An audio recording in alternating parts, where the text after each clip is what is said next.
Midtown, man, if you're sane, unlike me, you're not going to stay in the city this weekend. You're going to be looking for something exciting to do this holiday weekend. Well, there's no better time to hit the amusement park than right now. And as Juliet Huddy explains, there's a new wave of roller coasters that are bigger, faster, and better than anything ever seen before.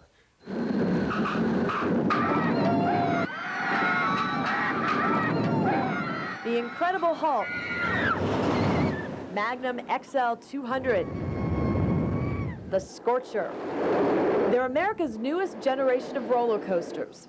Taller, faster, more high-tech and elaborate than ever before. They say that the 1920s was the golden age of roller coasters. That was when they first started being built in great numbers. I would definitely call these days the platinum age. There's a battle brewing among America's amusement providers. Theme parks these days are in an arms race. They're always trying to outdo each other, whether it's the highest, the fastest, or some combination on the way you ride. And that's good news for fans. They're great quality roller coasters. You can tell, I mean, gauge the lines. I mean, people line up for hours and hours to ride the greatest, biggest, and newest thing.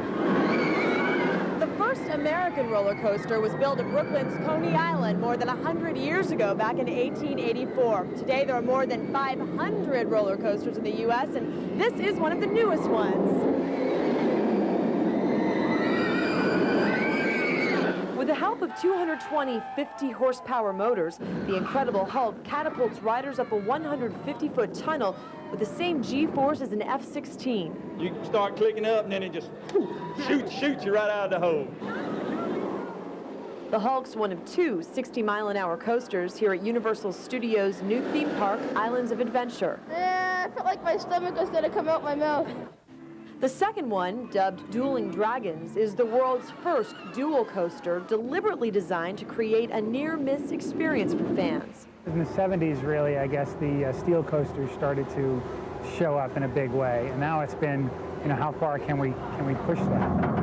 Rising 107 feet, the all-new Scorcher at Six Flags Over Georgia is one of the world's tallest stand-up coasters. In August, riders on Disney MGM's Rock and Roller Coaster can take a fictional limo ride surrounded by 120 speakers blasting music by the rock band Aerosmith. And with better building materials and computer technology, coaster enthusiasts can expect more wild rides to come. I think we'll continue to push the envelope with speed and acceleration and pretty extreme compositions. In Orlando, Florida, Juliet Huddy, Fox News. And if that wasn't enough, joining us now, the creator of the website thrillride.com, Robert Coker. Robert, thanks a million for coming on. By the way, how many of these have you been on? I'd say several hundred. I lost count a long time ago. Several hundred? Yeah, between 400 and 500. What are the most exciting ones out there now? Well, the new one to open at Great Adventure out in Six Flags Great Adventure in Jackson, New Jersey is the Medusa, and it's the world's first floorless roller coaster, meaning there is nothing between your dangling legs and the tracks that you're riding on. Wow. So you're traveling over 60 miles an hour through. Is that what we're looking at now?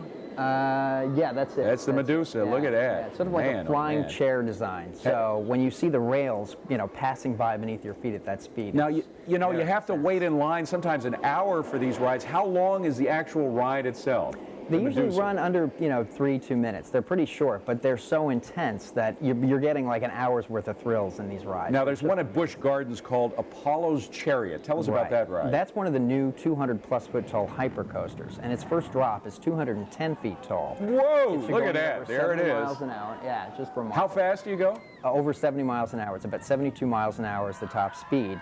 And the total combined height of all its drops is over 825 feet, which is more than any other roller coaster in the world. So it's just non-stop hills all the way. And Juliet Huddy was reporting from down in Florida. There's something called Dueling Dragons at Universal Studios. Tell us about that. Yeah, that's a pair of inverted coasters, meaning you hang beneath the track. There they are right there. And they Look go at that. twisting through independent courses. And you come pretty damn close to bumping into people, don't you? Yeah, there are 3 times when there are these near collisions. And at one point, during a pair of vertical loops, I think there's just a little over a foot between the two trains. You're the only bottom 1 foot away? What happens? I mean, some people are 7 feet tall. I mean, what happens if you get a really tall person I in heard there were going to be some maximum height restrictions, so NBA players are going to be out of luck. I don't know if Okay, some of those all people right. ride. Knott's Berry Farm has one of its own called Ghost Rider. Tell us about that. Yeah, they're still building classic wooden roller coasters, and this is one of the best of these new high-tech wooden rides. Yeah, I remember Coney Island had the classic one. Well, it still does. The Cyclone is still one of the best, but this is longer, taller, faster. It starts from about 118 feet,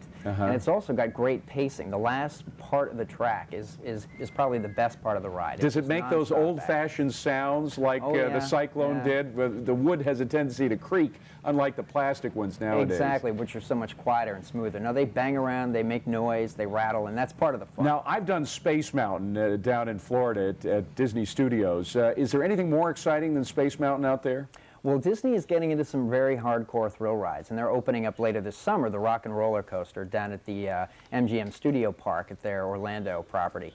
And that's going to start off with a 0 to 60 launch in about 3 seconds and feature inversions. It'll all be in the dark. And 0 to 60 in 3 seconds. A Ferrari doesn't do that. Exactly, exactly. Now this is as fast as Is this jet propelled? I mean, what's It's an electromagnetic propulsion system. There's a sort of a chain of what are called linear synchronous motors, and it's just going to thrust the car like a rail gun almost, right out of the station. And that leads me to the next question. What about the future? I mean, are we gonna get into jet propelled roller coasters? We very well might. I've heard there are certain magnetic levitation technologies being investigated. I think we're going to see rides over 300 feet tall. There's going to be rides faster than 100 miles an hour. Now, these are not all without risk. There are the occasional accidents. Which are some of the most dangerous rides that are out there? Well, I don't like to talk about dangerous because most of them are really safe. But there are some accidents that happen. Well, there have been some accidents, but the Consumer Product Safety Commission has done some studies. And when you look at the total number of rides taken every year, and they're literally more than 500 million,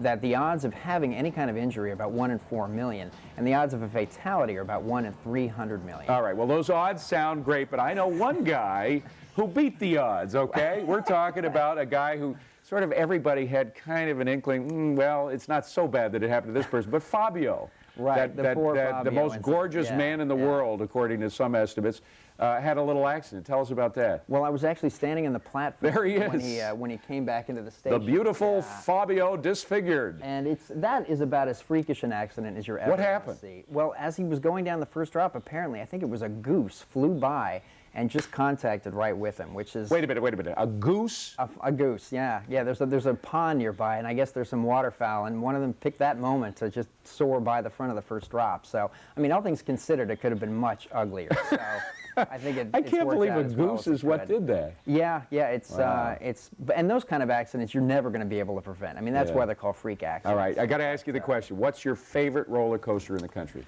Well, I've got a soft spot for the Coney Island Cyclone because that's, I live out in Brooklyn. It's right out there. Coney Island Cyclone. Go back to basics. Yeah, but they're all great. I mean, I love them all. They're all great. Robert Coker, thanks so much. Appreciate it. Well, it's 4th of July weekend, and that means it's time for some fireworks. And the Macy 4th of July fireworks display is one of the most spectacular around. Kristen Guesswine is live in Staten Island, New York, where preparations are underway. Hi, Kristen. Hi, David. I love the Coney Island Cyclone. That's my favorite roller coaster, too. Hey, the folks here at Macy's here in Staten Island on the pier are getting ready to party like it's 1999. Forgive the Prince pun, but they're actually going to be playing that song at the show.